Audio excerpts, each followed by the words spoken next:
And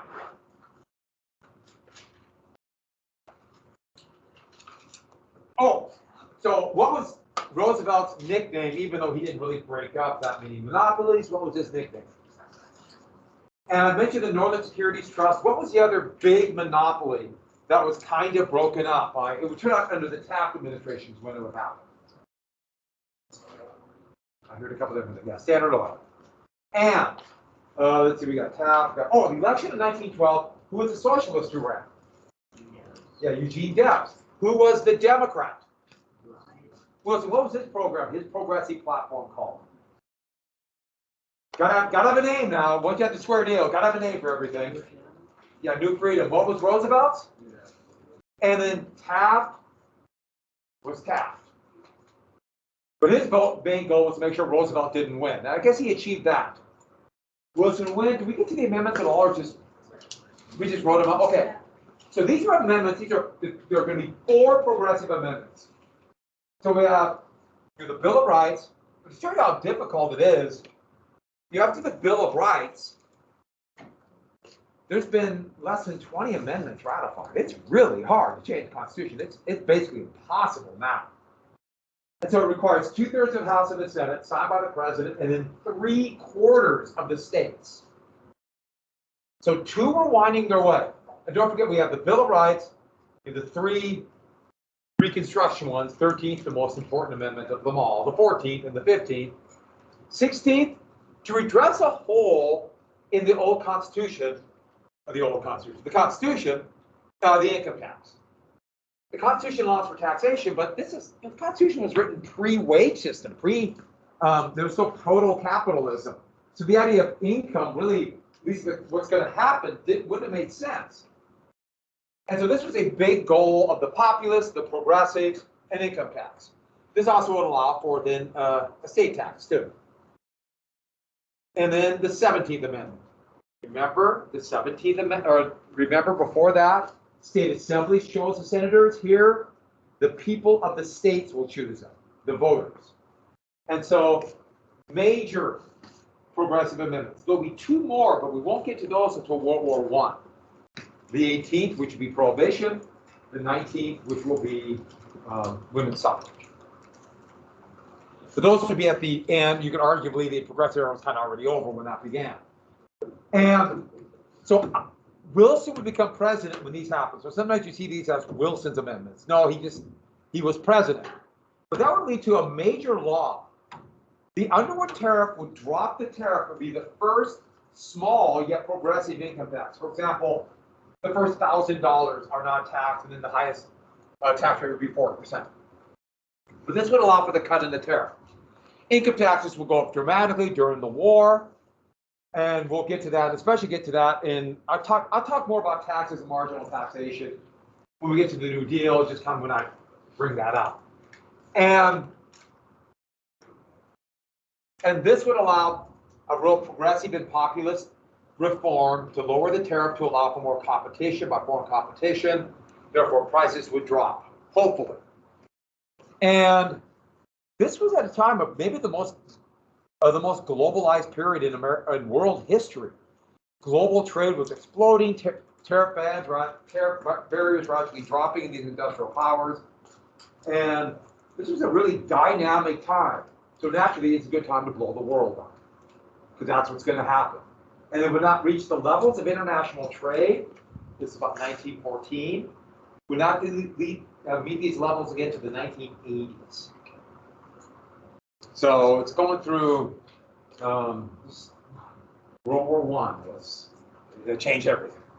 And so that's the Underwood tariff. And then get to the rest of now Wilson's progressive agenda. We're not going to go through everything. We're going to give you the collective we.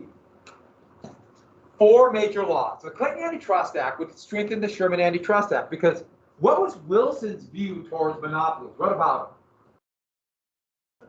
Say it again. Yeah, they're all bad. They're all corrupting, and we must support small, competitive over big, and controlled by just a tiny few companies. What was Roosevelt's view? Yeah, the good trust, because they're more. more efficient.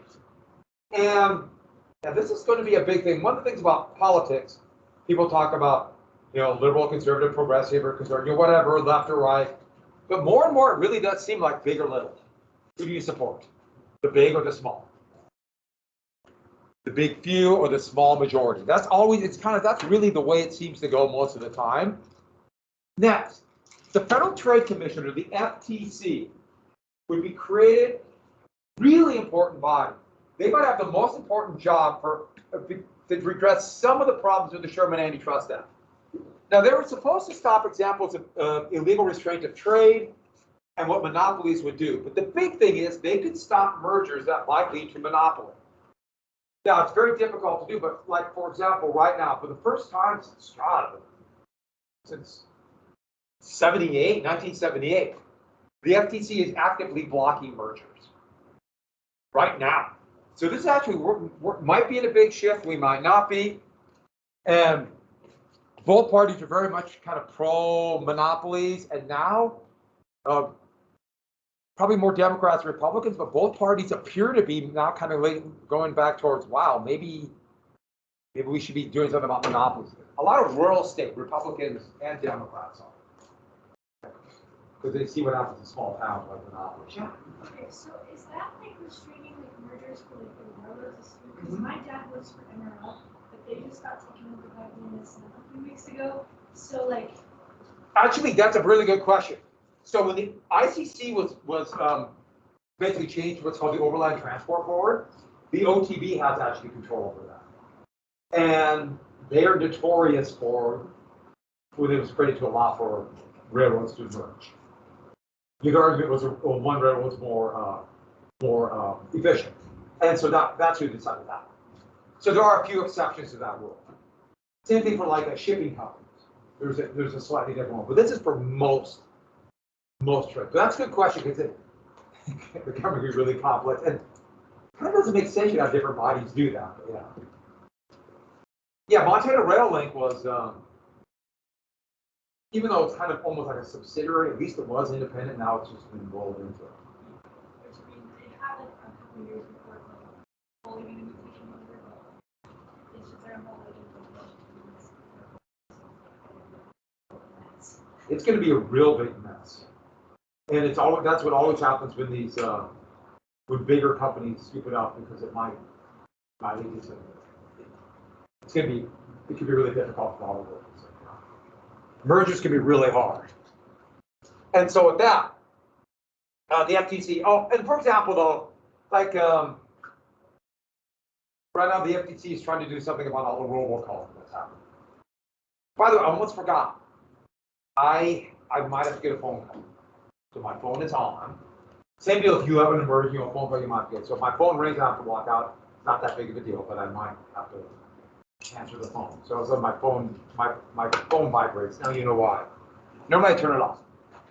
But they're looking at that. You look for those kind of things like that, or people trying to banks adding additional fees or things like that. They look into. So another thing they try to do, but these are two really big laws. The FTC is a big deal. And then the Keep Nolan's Act. Finally, something to do about child labor. Not only was this an issue of wages, but just the crushing of hope because of child labor. Well, but remember, I mentioned the Lochner era in the Supreme Court. They threw this out. This is the Lochner era. Why? Contracts. Contracts are sacred. The kids signed a contract. The ability to sign contracts was more important than the unequal power between kids and the company or whatever it might be. But this was found to be unconstitutional. And so there'd be no restrictions on child labor laws until the Fair Labor Standards Act, kind of the last major law of the New Deal before World War II in 1938. And the Supreme Court then, a change over that couple of years, would make that constitutional. Even though there's always going to be pressure to get rid of child labor laws. It cuts wages. And so with that, these are three of the biggies. But of course, the Federal Reserve Act. Remember the panic of 1907.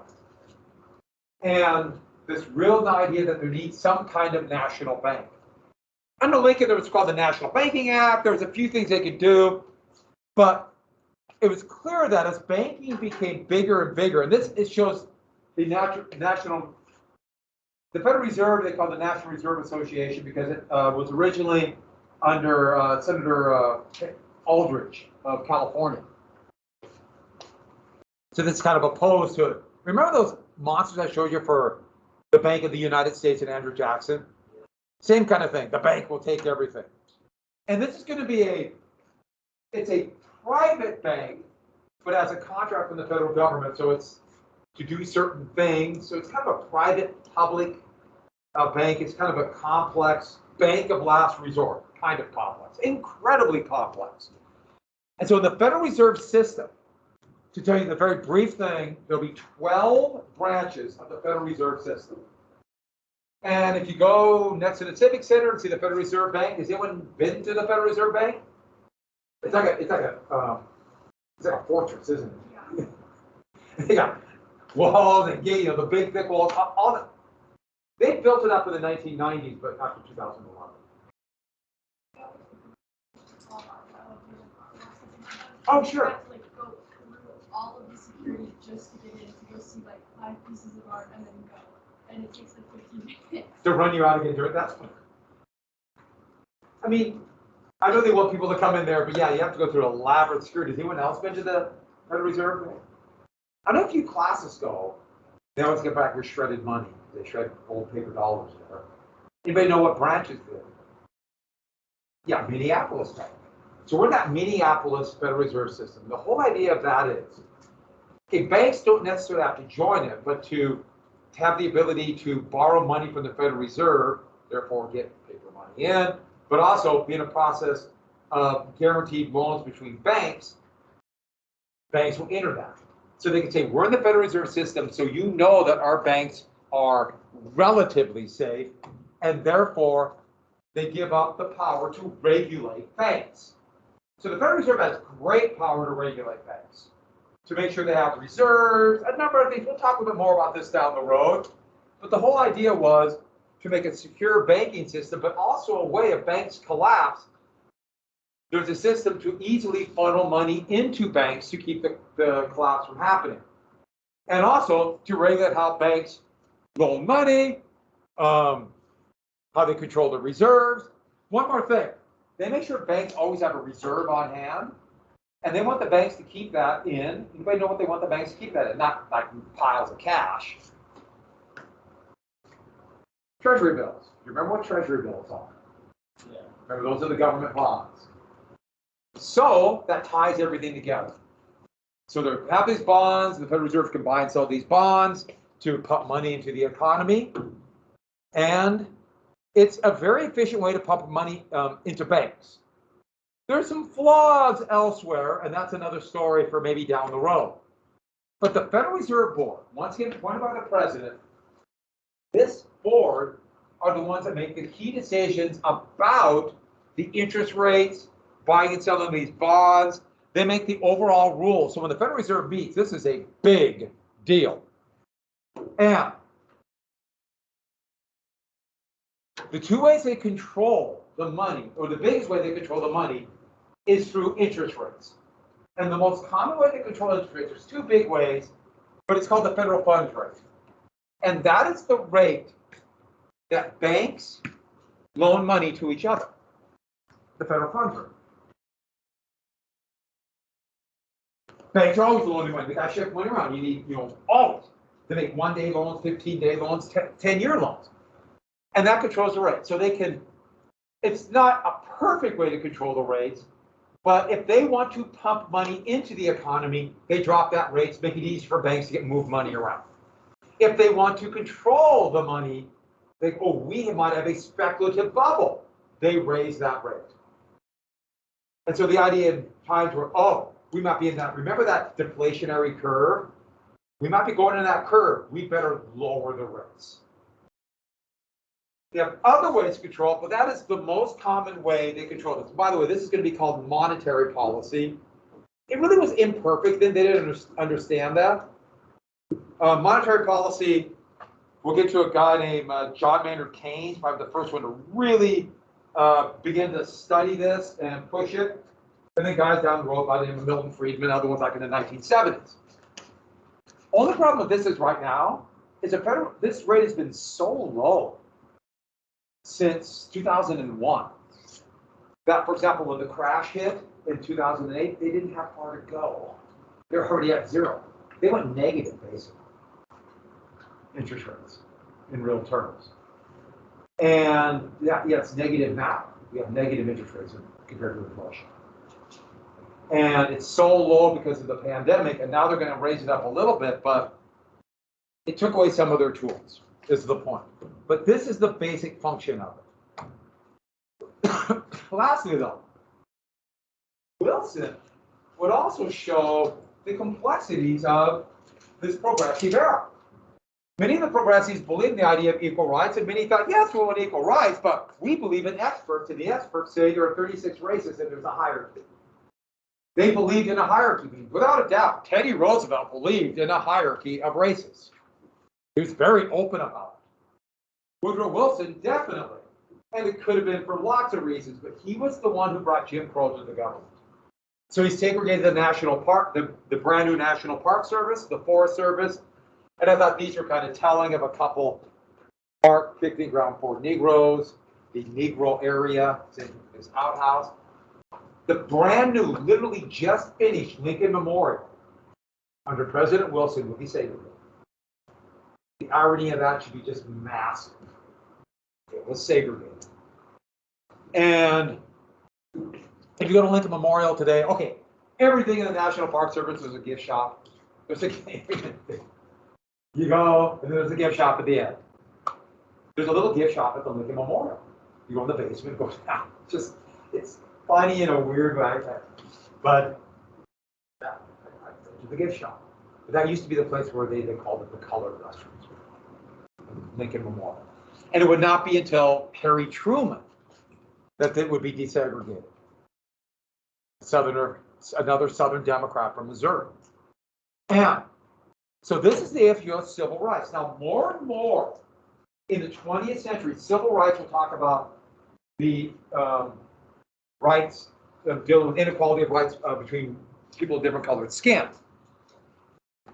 Civil rights, if you would have said it in 1900, they would have said civil rights for everybody.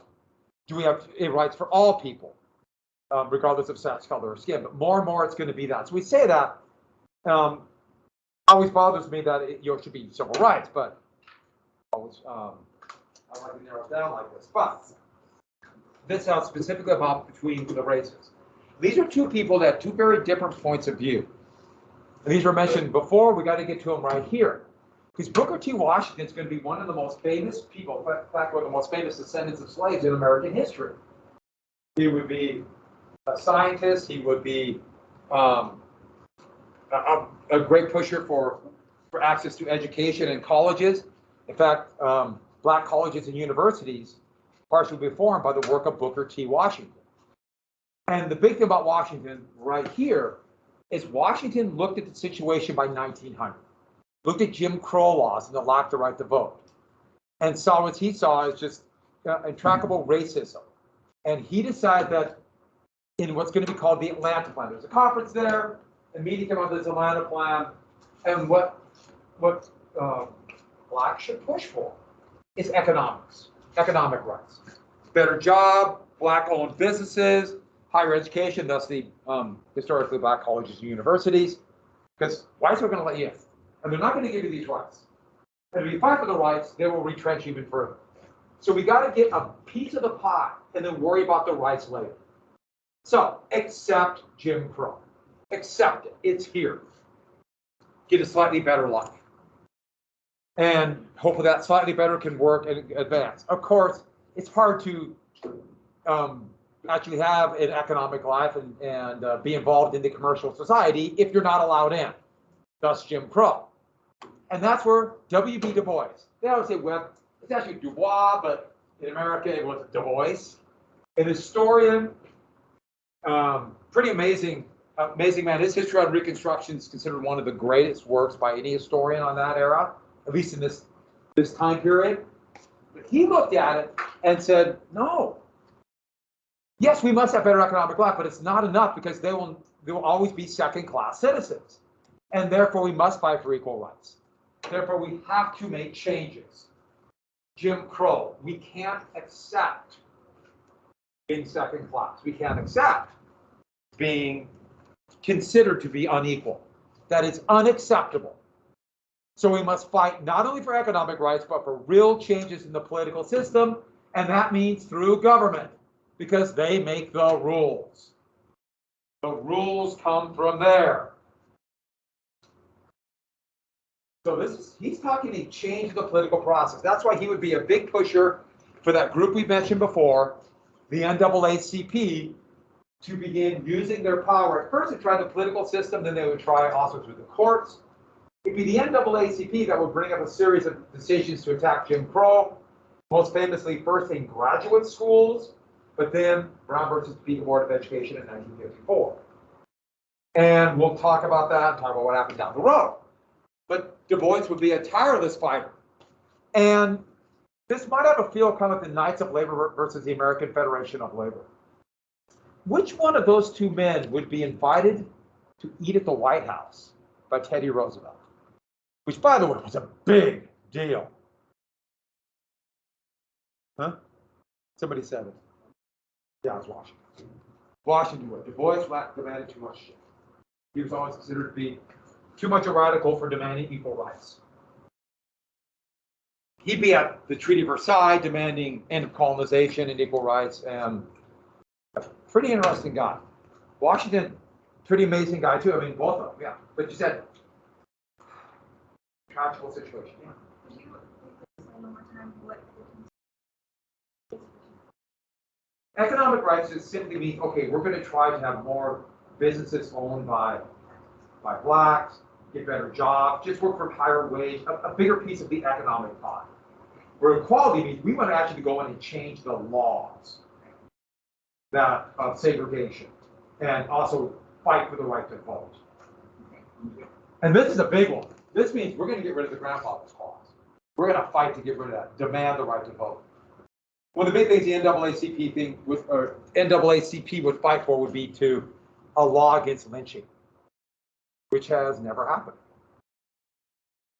And not on a national law. I mean, it's murder, but all right, with that, that's where we quit because something's going to intervene.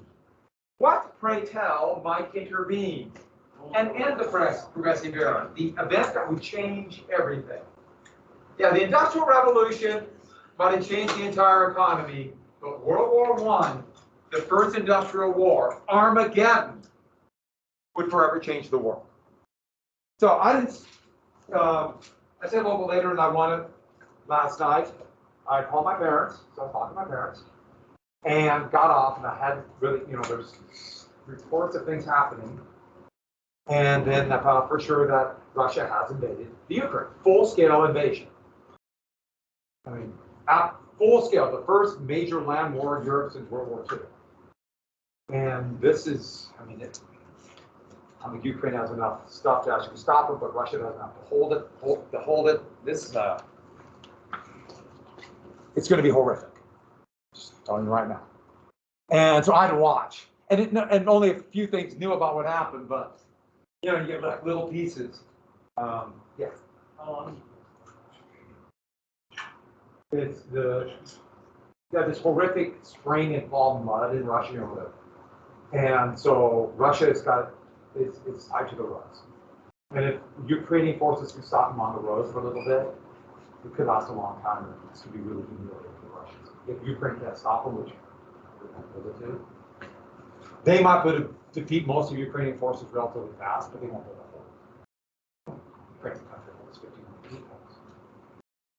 But the mud is just horrific. So any off-road stuff just can't happen. Tanks will get bogged down. Yeah. Wait, so what's the cause behind it? Because I saw that Russia's trying to annex the parts that they invaded as being part of their ancestral Russia, but before World War I, it was part of Germany and then it was broken up. No, it wasn't part of Germany, it was part of Russia. But part of the Russian Empire. Oh, okay. And they have a Russian majority. Russians kind of populated with people, and There's been a fight there since 2014. But it appears though the number one goal is to topple the Ukrainian government and put in the puppet state. That's what it appears like he wants. Putin wants. A puppet state. So basically get rid of the democracy and replace it with a dictatorship. Yeah, that appears to be it. I mean, there's other things going on, but it's kind of Russia's army and Russia's economically pretty weak. I don't understand. I mean, this is a really big deal. Yeah. Huh? By sanctions, but no ground troops. Nobody wants that, and it'd be impossible to get there with the numbers. I mean, I can't imagine it. But that means Ukraine's on their own, and they gotta. I mean, there's already intelligence. They have a list of people to go shoot. I mean, it's going to be bad. It's going to be really bad. Speaking of really bad, let's get to the whole thing that caused it. Because all the events that we talk about, and the head of Russia, Vladimir Putin, is so upset that at the end of the Soviet Union, even though he's just an autocratic dictator, but when it's the Soviet Union critic, World War I. Virtually everything we know around the world is going to come out from World War I. In fact, Iraq was created because the British wanted to control the oil after World War I. Syria by the French after World War I. Heck, Germany tried to get something called the jihad in Afghanistan in World War I. I'm sure there'd be nothing down the road with that. So much of our world today will come out of this. The U.S. becoming a world power, Europe blowing themselves up, Britain forever, kind of breaking the bank. And yes, it would, not directly, it's not like it's part two, but lead to World War II. And the thing is, they all knew it was coming, and they talked about it all the time. Armageddon's coming, Armageddon's coming. They just talked about it before World War I. World War II is different. It was like, oh, we didn't solve the problem, something's going to happen. World War I is just this vague idea. Remember I told you about that fear of revolution in the United States? It was all over the world. Just, it's going to happen. And they talked about it. They literally used the word Armageddon all the time. There's a lot of really bad novels from this era about it. But there's one really good one. If you ever get a chance to read the book called 39 Steps, it's fantastic about this. Or I think Alfred Hitchcock's probably second or third best movie. He made it right before World War II called 39 Steps. If you want to watch a good older movie, if you know who Hitchcock is, great movie. 39 Steps. It's not really a horror movie. It's just a great suspense movie about the events leading up to World War I. It's awesome. It's one of those, wow, is it good? Yeah, it's black and white, 1939, whatever. Okay. So, this is the first industrial war. Larger populations, more weapons, more technology to kill more than ever before. That's part of the reason why after the war, they called it the war to end all wars, assuming nobody would be crazy enough to do it again. Which is always it's always so sad. After World War II, they went a long time with no major wars in Europe. So that's why this is such a big deal now. They fought all the time before that. And this has so many things you see from World War I. You notice the helmet? If you look back and see the helmet up there, that is a World War I German helmet. That is the real deal. And so every helmet today copied the German World War I helmet. The U.S. helmet today copies this helmet. You have different material, but you have a machine gun. Notice the gas mask. And here's another one of German artillery moving up to the front. See the gas mask for the horses? By the way, they'd be blinded, but they figured they could lead them. A little bit. The gas mask for people did, for the most part, but they were shockingly uncomfortable, you can imagine. And terrifying. So, and the other thing is, there are hundreds of these. They would make maps of caricatures of Europe. This was like the rage before World War I. So I love you. This is a German one, so you have the German with the bayonet and the Russian nose. And here's Austria, Österreich, Italy, France. By the way, nobody likes Serbia. That's the pig. So let's get into, we got to do a little bit of European stuff now. So the factors that led to World War I. The factors that led. And these are going to be familiar. The same pressures that happen in the United States, the same dynamics, but industrialization. Now, on the base scale, you can see that the first, more ability to make steel, high explosives, more ways to make weapons that will kill, make them faster and more deadly than ever before. But the reason why, part of the reason why they thought there was going to be this inevitable war was because of the inequalities. And we've talked about some of the inequalities because wealth will flow to those who have the machines, or the countries that have more machines. So there'll be a big difference between, let's say, Britain and Russia. And so these inequalities. And with that, you have the rise of socialism and communism. Yes, in the United States, all over Europe. The largest socialist party in the world was in Germany at this time. Boy, was Germany a dynamic state. Just, you had, for May Day, May 1st, which was International Labor Day, 1914, over 1 million people marched in Berlin for workers' rights and for the Socialist Party. A month later, for the Kaiser's birthday, over 1 million people marched for nationalism and German greatness. What a dynamic state. Gee, I wonder if Germany might be in the middle of all this. Let me give my pondering look. Should we go to Germany? We could all stay at my sister-in-law. She wouldn't mind. But don't forget the anarchists. A president has been assassinated by an anarchist. There are anarchist attacks all over Europe. The Tsar of Russia, when this happened, Tsar means Caesar or emperor. His grandfather was blown up by an anarchist.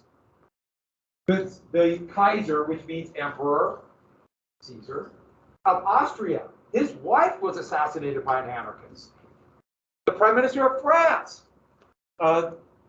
was killed by an anarchist. The Chancellor of Germany was wounded by an anarchist, to get the point. So the feeling was Armageddon was there. And there's all these paintings, books. It's coming, it's coming. And don't forget, the US had that same fear. Next, you have a bunch of 17th century monarchs. So the modern nation state, the modern kings, is really the creation of the 15th and 16th, 17th century. But by the 17th century, most of the countries that existed in Europe existed then. And they were all interrelated. And they all needed an heir. And you're stuck with whomever you get as king. But this is the Diamond Jubilee, 60th year of Queen Victoria's reign in England. So this is her celebration. And these are members of royal families throughout Europe. And it's absolutely remarkable because they're all related. They're all cousins. For example, there's Queen Victoria. Here is her nephew, Kaiser Wilhelm II, the Kaiser of Germany. And so that means that's great nephew. I'm sorry, great nephew. His uncle was Edward VII, who would soon be King of England. So that means his cousin would be George V, who would be King of England when the war began. His cousin was Tsar Nicholas II of Russia. All interbred. You see the problems here. I think I've made this clear. Don't marry your cousin, right? By the way, see something creepy? Tsar, soon to be king. They look almost like twins. I'll show you another picture of that.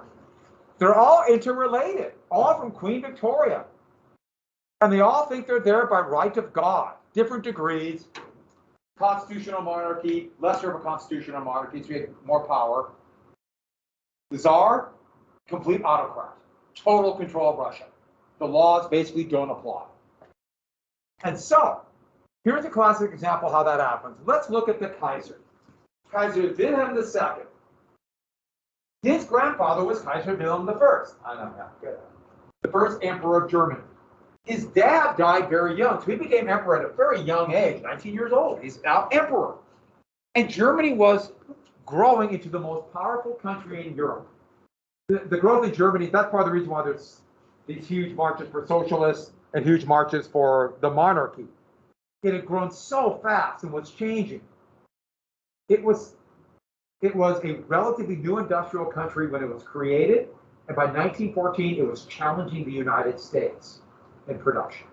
That's how fast it grew, and it had the largest and best army in the world. Yet, that's their leader, who was insecure, not dumb, but bombastic, a braggart, desperate to show how tough he is, desperate to prove he deserves to be the emperor and the great warrior king of Germany. And I think you can see part of the reason why he was desperate. First off, I want to be clear about something. There's always going to be an issue where the kings and their sons, the heirs, they hate each other. They always hate each other. He hated his father hated his father, and so on and so on. It'd be a rough life to be the son of or daughter of a monarch. But do you see why he was so desperate to prove it? Do you see it?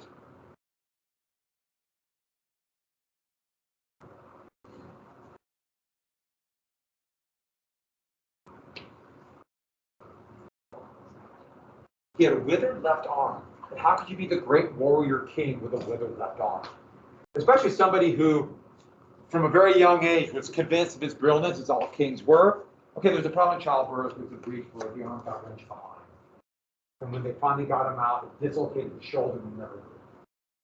And so his left arm was about here. Just basically, he always would carry something in this arm folded, so you couldn't see how short it was. He had all his uniforms tailored, so you couldn't tell. And this is one of the reasons you have to kind of search for a photo where you can see it, because normally he always has it here where you can't really see it. What do you do with a monarch of the most powerful army in Europe who's so insecure he's desperate to prove how tough he is? I'll show you. They're laughing at me. I'll show you. And he would work so hard to prove his toughness. He would work on his right arm. He would spend hours chopping wood, one-handed with a double-bladed axe. Okay, those of you who've chopped a lot of wood, you know how difficult that could be with two hands. Imagine doing that with one arm. His right arm became incredibly powerful. And he used to do things like, so people come and shake the king's hand, or you basically just kind of put your hand up and let the king shake it. And he would grab it and squeeze it so hard they would scream in agony. And he wouldn't let go. He would hold it, and they would go down to their knees while he'd be carrying on another conversation. That's not normal. And he has the most powerful army in Europe.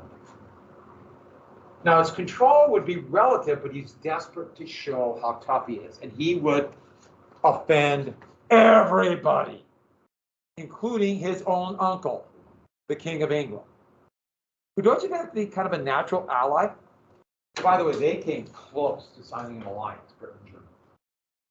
Just imagine if that would have happened. Talk about different courses in history. We'd be speaking Bulgarian, right? Here's another example. Tsar Nicholas II, Tsar, Caesar, Emperor. Autocratic leader. A man who, yeah, it turned out to be actually, appears to be, this is kind of a big deal for a king or an emperor, a good family man who really adored his wife and children. Yeah, all these marriages were arranged. They're never really going to be that happy. But he was kind of dim, indecisive. He couldn't make decisions. And he had total control over the largest country on earth. Paranoid. And another big problem, as you can see in this picture, the Tsar of Russia needs a son. After Catherine the Great, it was decreed in Russia that the only successor is male. They're not going to allow another Catherine. He had 4 daughters. See ya. 4 daughters. And then finally he had a son, Alexis. But passed down by Alexis's great aunt, you might have heard of her, Victoria, the Queen of England. Was a gene of what disease did he have? Anyone know? Your blood doesn't clot. Hemophilia. The blood can't clot. And they kept that secret because the Tsar was supposed to be a god on earth, and how could they have a son with hemophilia? So the people of Russia didn't know this. They had a son, yay! Well, it's not so much if you can cut, cut bleed, because they can put pressure there. What the bad part is a bruise. There's nothing to stop the bleeding. And just a small bruise can kill. Just a bruise can kill. And the pain is unbelievable as the blood just keeps bleeding inside and pressing against wherever the bruise is. And so nobody knew about this. One more thing about children who are hemophiliacs. You can imagine the parents are going to do everything to protect them, right?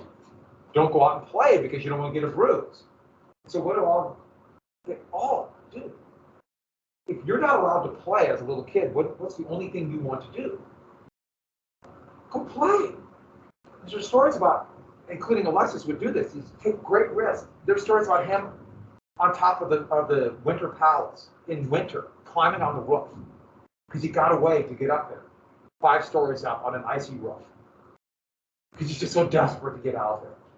He'd have the inevitable accident, be in great pain, and he's going to die. But they found somebody who appeared to have influence over him and relieve his pain. I don't know how he did it, but he seemed to. A monk by the name of Rasputin. So they brought Rasputin into the family. And here's the thing. Nobody knew why. Except for a tiny circle. Why did they bring this man in? He seemed to help Alexis, so they would just keep the gossip. And then at nights in St. Petersburg, he would do things you could not believe.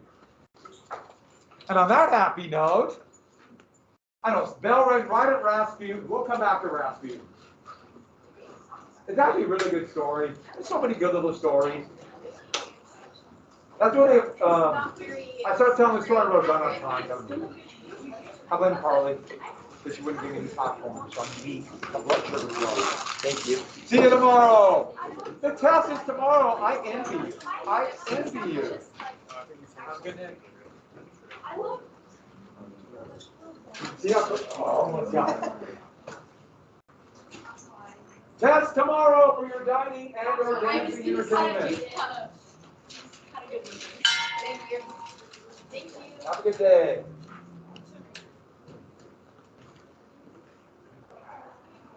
Quick, you're too quick for me.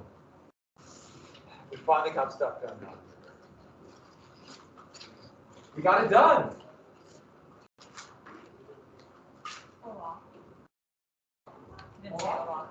Hola, Carly. You're back for more? Yeah, I think I might have left my video. Would you like a birthday tomorrow? It's warm in here today. Okay. Why did we even like Are you start clear the tomorrow? birthday thing? I think I was gone, so I was like so confused. We just kind of made it up one day, and then we started singing. And then I was like, well, I'll start recording. And then I recorded and then thought it was. And then I was like, I'll just keep going. And that's the birthday I did today for the big show. That's actually the only reason I think so. I know, I didn't want to come this day because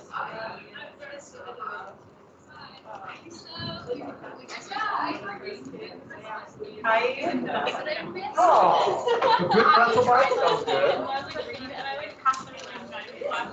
Test day in the valley. Come on. 9:30.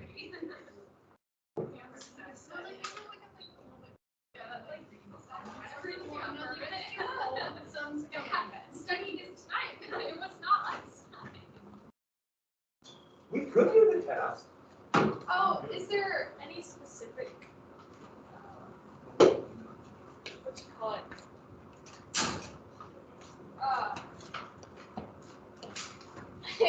Any short IDs, or is it just like any of the ones that are marked? I'll give you some hints to the side. Okay. When everyone's here. You can use the eraser never works when used by writing. Yeah. So I think actually I'm gonna stay home. Sunny, but I also test. I just realized that winter almost done. You can pay me. And then I'll take the money for the tickets. we sold so many tickets. Good. It's so much fun, you know. We're going to Vegas? Vegas? Should we go? We're going to Vegas! We could, like, that's like, we can use it on a trip. That's how much money. It's fair. I'm sure that's what people gave the money for. Yeah, look.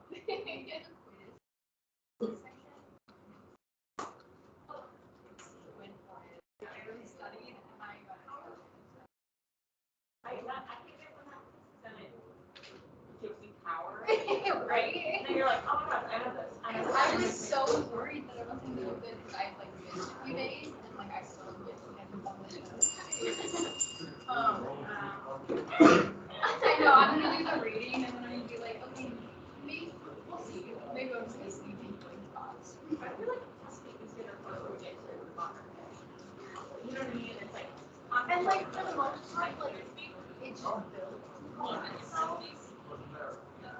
And like for the most part, like the notes that he gives in class is what we really do, so I'm gonna have like at least some. Alrighty then. So I'm not too sure. That information is irrelevant.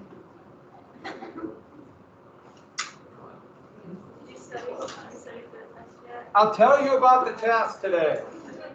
It's the hardest test I've ever made. Yeah. Because you guys can handle it. I've tried other tests. You can't. They're not hard enough for you. So I'm just going to keep working and working. We handle very little. We can handle very little. No. I know the truth. I know you're trying to be honest. It's okay. And very good sound. I think that sound too. Yeah. Class is yours. Enjoy yourself. Mention my name. Great. Like Stein. He was. Then we're driving to Vegas. Yeah. Oh, I gotta shut the camera off. Okay, so we're having a test. I'm gonna do it tomorrow. Gotta say my crayon. My crayon box.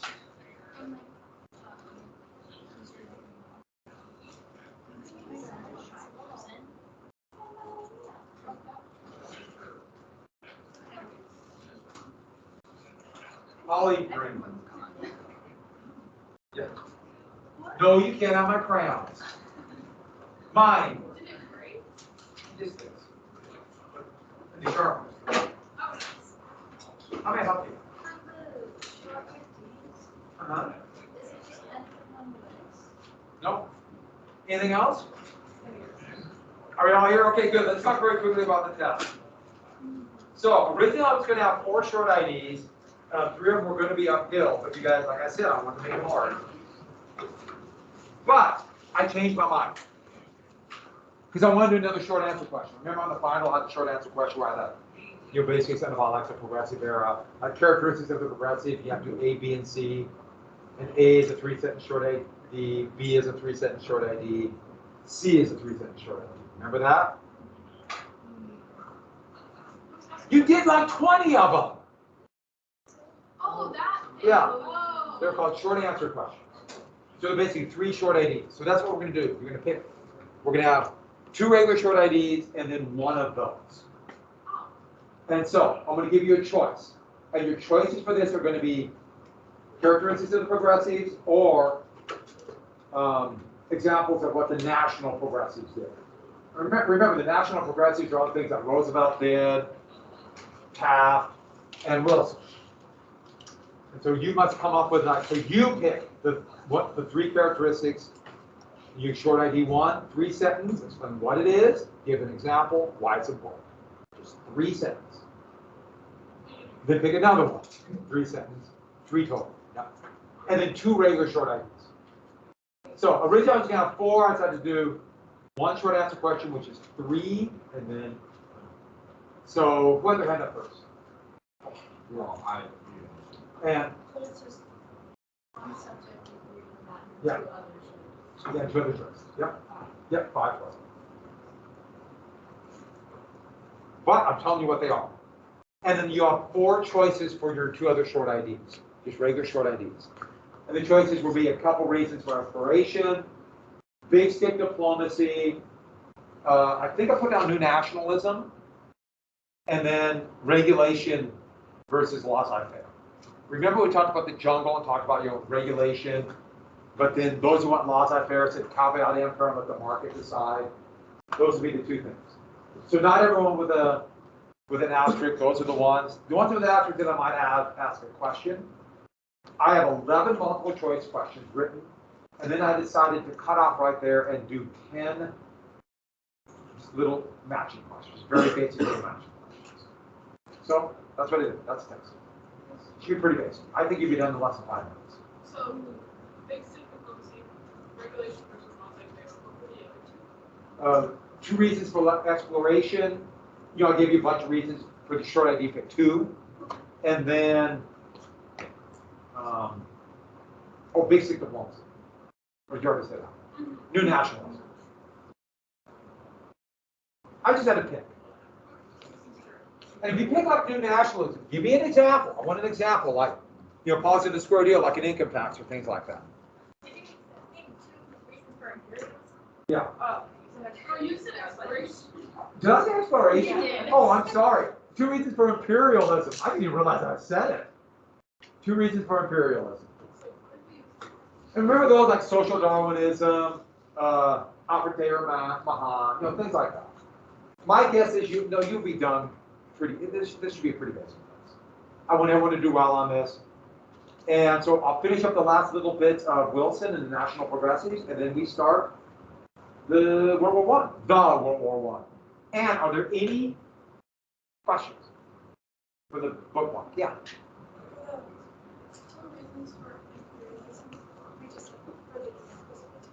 Yeah, for the examples, yeah.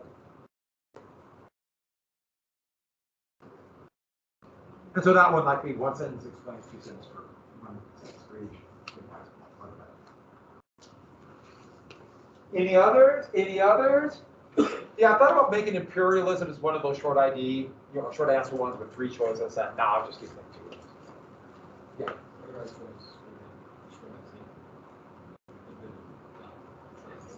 The what? The 3. Yeah, short answer question. Yeah, short answer question. Progressives and national. Characteristics of progressives or national. Yeah, or national. One of the 2. National, like what Roosevelt, trust busting. By the way, trust busting, what was the big trust he broke up? Well, actually, they broke up the national security ones. What is the really big monopoly that Roosevelt started but we finished under Taft that would be broken up? Yeah, Standard Oil. And what happened in 1907? What happened? A horrible panic.